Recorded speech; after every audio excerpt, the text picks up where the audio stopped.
rassurer. Une riposte vigoureuse et coordonnée contre ces terroristes et leurs parrains est en cours. Nos vaillantes forces armées de la République démocratique du Congo, symboles de courage et de patriotisme, sont pleinement mobilisées, prêtes à défendre chaque centimètre de notre territoire. J'ai personnellement convoqué et présidé des réunions de crise avec une équipe restreinte du gouvernement, le haut commandement militaire ainsi qu'une réunion interinstitutionnelle afin d'évaluer les récents développements de la situation et de lever les options pour repousser les agresseurs et reconquérir chaque parcelle de notre territoire. À cet effet, j'ai nommé ce 28 janvier le général-major Évariste Somo Kakule au poste de gouverneur militaire du Nord Kivu pour renforcer la coordination des opérations militaires et restaurer l'autorité de l'État. Parallèlement, nous avons engagé d'importantes démarches diplomatiques, notamment au sein du Conseil de sécurité des Nations Unies, ainsi que dans le cadre du processus de paix de Luanda, auquel nous restons pleinement engagés malgré les obstacles. Nous privilégions la voie du dialogue, mais toujours avec lucidité, tout en restant fermement résolus à défendre notre territoire et notre souveraineté par tous les moyens nécessaires. Mais ce combat n'est pas seulement celui des FARDC. C'est le combat de tout un peuple, le combat de notre identité congolaise, afin de léguer aux générations futures un pays prospère et en paix. À tous nos compatriotes, dans chaque province, chaque ville, chaque territoire et chaque village, ainsi que ceux de la diaspora, sans distinction d'appartenance ethnique ou politique, unissons nos efforts. Apportons un soutien indéfectible, moral et matériel à nos vaillants soldats. Mobilisons-nous comme un seul homme pour défendre notre souveraineté et sauvegarder notre intégrité territoriale. Je suis pleinement conscient des souffrances de nos compatriotes qui fuient les hostilités. Le gouvernement est instruit d'activer le plan d'urgence humanitaire pour venir en aide aux déplacés. À vous, habitants de Goma et des environs, je ressens profondément votre douleur qui est aussi la mienne. Elle traverse nos cœurs et nos âmes en tant que fils et filles d'une même patrie. Mais face à cette épreuve, je vous exhorte à puiser dans cette force intérieure qui fait la grandeur du peuple congolais.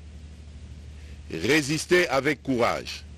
Faites preuve de vigilance constante et gardez votre calme malgré l'adversité. Sachez que nous ne sommes pas restés inactifs. Des plans de contingence sont préparés pour assurer la protection de la population civile et prévenir toute escalade de la violence. Les dispositifs de sécurité ont été renforcés pour protéger les zones stratégiques et nous travaillons sans relâche pour garantir le fonctionnement des services essentiels. Je tiens à rendre un hommage solennel à tous ceux qui ont payé le prix ultime dans cette lutte pour notre dignité et notre souveraineté. J'ai une pensée pieuse pour le général-major Peter Chirimwami, gouverneur militaire du Nord Kivu, tombé les armes à la main.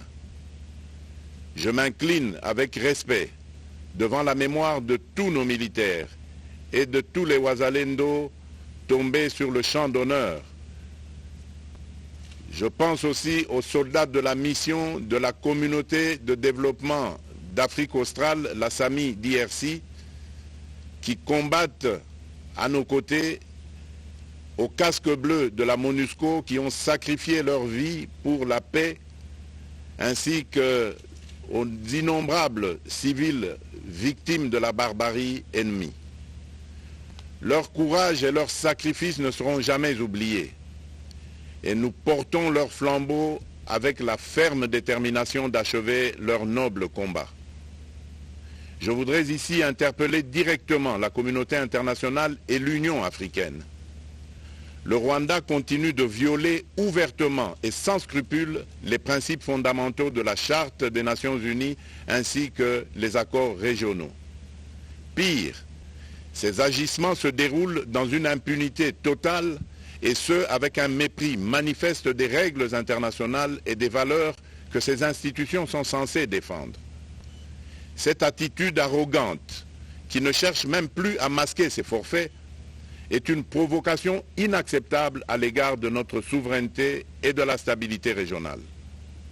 La présence de milliers de soldats rwandais sur notre sol, leur soutien politique, logistique et militaire à leur pantin du M23, ainsi que leur implication dans l'exploitation illégale de nos ressources naturelles, nous conduisent tout droit à une escalade aux conséquences imprévisibles, mettant en danger toute la région des Grands Lacs. Votre silence et votre inaction face à la barbarie du régime de Kigali et aux atrocités perpétrées par ces supplétifs sur notre territoire constituent un affront non seulement à la République démocratique du Congo, mais également aux valeurs universelles de justice et de paix. Le peuple congolais prend acte de cette passivité qui frôle la complicité. Soyez sûrs d'une chose, la République démocratique du Congo ne se laissera pas humilier ni écraser. Nous nous battrons et nous triompherons. Congolaises et Congolais, l'heure est certainement grave, mais notre détermination est encore plus inébranlable.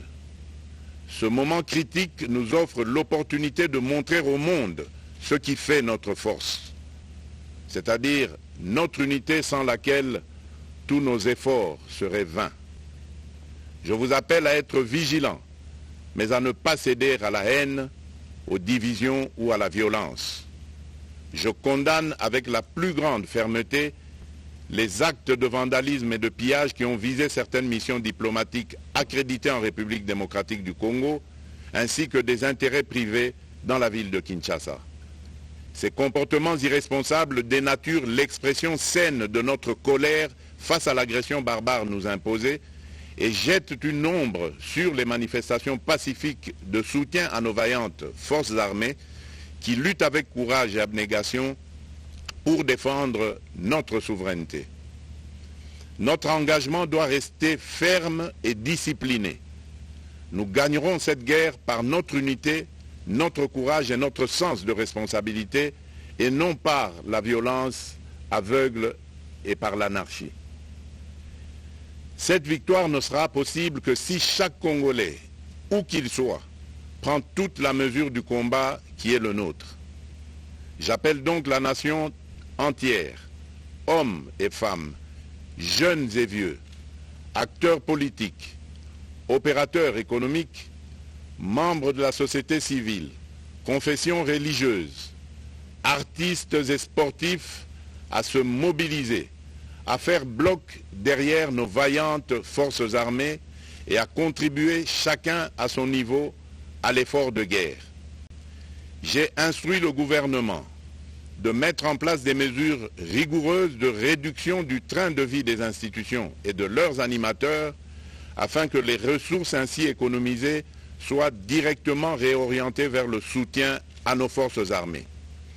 Dans cet effort national, j'en appelle également à la responsabilité du secteur privé qui est invité à contribuer activement à cette cause commune. Nos soldats se battent avec héroïsme pour la défense de notre intégrité territoriale et de notre souveraineté. Ils ont besoin de notre soutien total, qu'il soit moral, matériel ou logistique. À la jeunesse congolaise, pilier et espoir de notre nation, je vous exhorte à répondre massivement à l'appel de la patrie.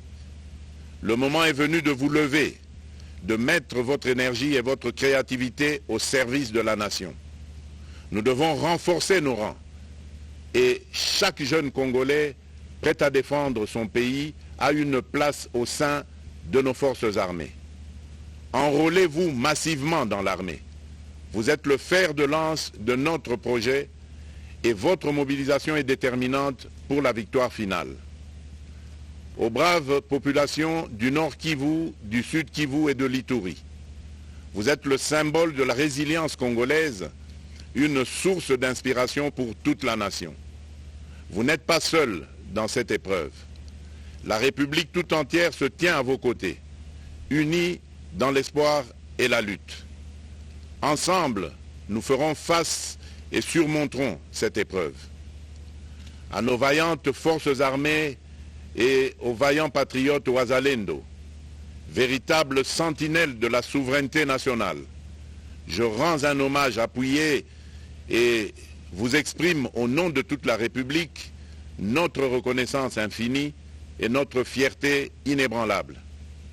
Votre bravoure, votre discipline et votre engagement sans faille inspirent et mobilisent tout un peuple déterminé à défendre son territoire. Sachez-le, la République ne vous abandonnera jamais. Votre combat est le nôtre et vos sacrifices ne seront jamais oubliés. Vous incarnez l'honneur de la nation congolaise. À tous mes compatriotes d'ici et de la diaspora, la République démocratique du Congo ne pliera pas. La République démocratique du Congo ne reculera pas. Je ne vous abandonnerai jamais. J'en fais ici le serment. Le soleil n'a pas cessé de briller sur notre patrie. Ensemble, main dans la main, nous surmonterons cette tempête et nous ouvrirons une ère nouvelle de paix et de prospérité pour les générations.